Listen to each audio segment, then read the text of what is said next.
একটি মেয়ের হাত ভেঙে গিয়েছিল। সে হাসপাতালে সেলাই করাতে গিয়েছিল, কিন্তু সে কল্পনাও করেনি যে একজন বিশ্বাসযোগ্য ডাক্তার তার সাথে জঘন্য কাজ করবে। সেই সময় ডাক্তার তাকে অনেক বেশি অ্যানেস্থেশিয়া ইনজেকশন দেয়, ফলে জ্ঞান ফেরার পর তার স্মৃতিতে ঝাপসা হয়ে যায় সবকিছু। এরপর ডাক্তার মিথ্যা বলে যে ওষুধের প্রভাবে সে যা অনুভব করছে সবই নাকি কল্পনা। ডাক্তারের কথা শুনে মেয়েটি আরও বিভ্রান্ত হয়ে যায়। সে বুঝতে পারছিল না নিজের অনুভূতিকে বিশ্বাস করবে নাকি ডাক্তারের কথা। অনেক সন্দেহ নিয়ে লীনা বাসায় ফিরে আসে। গোসল করার সময় হঠাৎ সে তার অন্তর্বাসে অচেনা দাগ দেখতে পায়। এতে সে সঙ্গে সঙ্গে সতর্ক হয়ে যায় এবং সেদিনের ঘটনাগুলো মনে করার চেষ্টা করতে থাকে। ধীরে ধীরে কিছু ভয়ঙ্কর তার মনে ভেসে ওঠে। সত্যটা জানার জন্য সে প্রমাণ নিয়ে শহরের একটি পেশাদার পরীক্ষাগারে যায়, কিন্তু পরীক্ষার ফলাফল দেখে সে পুরোপুরি ভেঙে পড়ে। তার অন্তর্বাসের দাগে একজন পুরুষের বীর্যের উপস্থিতি পাওয়া যায়। এতে নিশ্চিত হয় যে তার সাথে জোরপূর্বক খারাপ কাজ করা হয়েছে। লীনা দেরি না করে সঙ্গে সঙ্গে পুলিশের কাছে অভিযোগ করে, কিন্তু পুলিশ রিপোর্ট দেখেও খুব ঠান্ডা আচরণ করে। তারা বলে,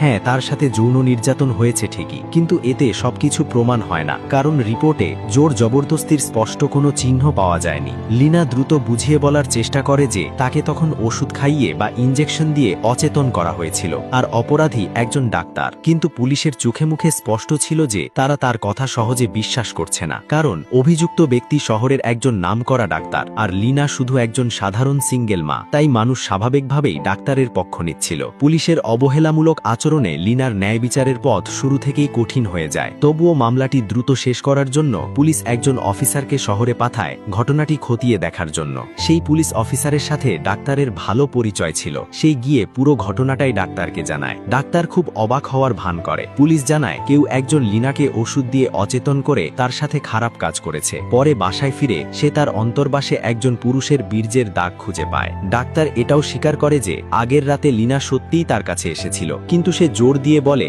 এমন নোংরা কাজ সে কখনোই করতে পারে না। তার দাবি ছিল লীনা তার প্রেমিকের সাথে ঝগড়া করে এসেছিল এবং সেই সময় অসাবধানতাবশত তার হাতে কেটে যায়। সেই সময় ডাক্তারের শরীর থেকেও মদের গন্ধ আসছিল। ডাক্তার এটাও স্বীকার করে যে সে লীনাকে তখন ঘুমের ওষুধ দিয়েছিল, তবে তার দাবি ছিল লীনার জোর অনুরোধেই সে এটা করেছিল। এরপর পুলিশ ডাক্তারকে জিজ্ঞেস করে লীনা কি তাকে প্রলুব্ধ করার চেষ্টা করেছিল বা কোনো অস্বাভাবিক আচরণ করেছিল কিনা। যেমন একটা কথা প্রচলিত আছে, গরিব মেয়েরা নাকি ধনী ডাক্তারকে ফাঁদে ফেলতে চায়। ডাক্তার ও পুলিশের কথার সাথেই সায় দেয়। পুলিশ বলে হয়তো লীনা একজন রোগী হিসেবে সাময়িক আবেগে এমন কিছু করেছে। শেষ পর্যন্ত নিয়ম মেনে তদন্তের জন্য পুলিশ জানায় বিকেলে তারা ডাক্তারের চেম্বারে এসে রক্তের নমুনা নেবে। ডাক্তারও খুব সহজভাবেই এতে রাজি হয়ে যায়। এরপর সেই পুলিশ আবার সুপারমার্কেটে যায়। সেখানে দোকানের মালিকের কাছ থেকেও সে জানতে পারে যে সেদিন রাতে লীনার সত্যিই তার প্রেমিকের সাথে ঝগড়া হয়েছিল এবং কাঁচের আঘাতে